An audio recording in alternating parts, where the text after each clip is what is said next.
Hello everyone, Brad Larson, owner of Larson Properties. In this video I want to talk to the owners about your tenant is vacating. So this is the end of the lease for the tenant and they're moving out. So they've already given us usually 30 to 60 day notice in writing that they're going to be ending the lease agreement at a certain end date. Typically all of our lease agreements end at the end of each month. So that way we can control everything in a batch process.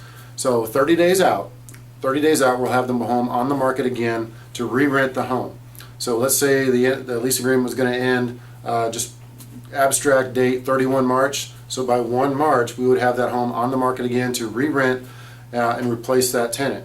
So when that tenant vacates, we go ahead and do our inspections. I mentioned in another video we use pros assessment. So that's a third-party inspection. We also do our own inspections with our own video and our own walkthrough pictures.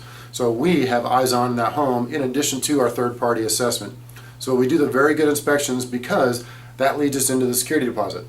At the end of that lease agreement, once that tenant vacates, if they follow all the steps being they turn in all the keys, they leave us a forwarding address, and they pay all their rent, we will go ahead and itemize out their security deposit and withdraw, if any, of those charges that we find in that inspections.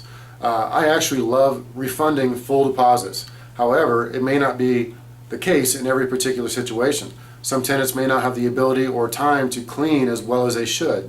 They're unable to clean the carpets, or they're unable to do maid service, or they leave a few light bulbs out. So oftentimes it's not the end of the world. We can do a lot of those things on their behalf, but we do have to charge the tenants. And in most instances, the security deposit is more than enough to cover any of those minor issues that a tenant may leave behind in order for us to get it ready for the next tenant. So also, last thing I was going to talk about is the security deposits.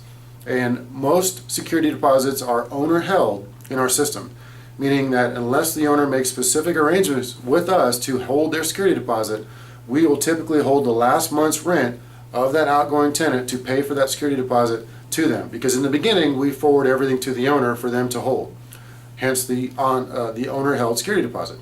So if you have any further questions about what to expect now that the tenants decided to move out, feel free to give us a call, 210-497-8686.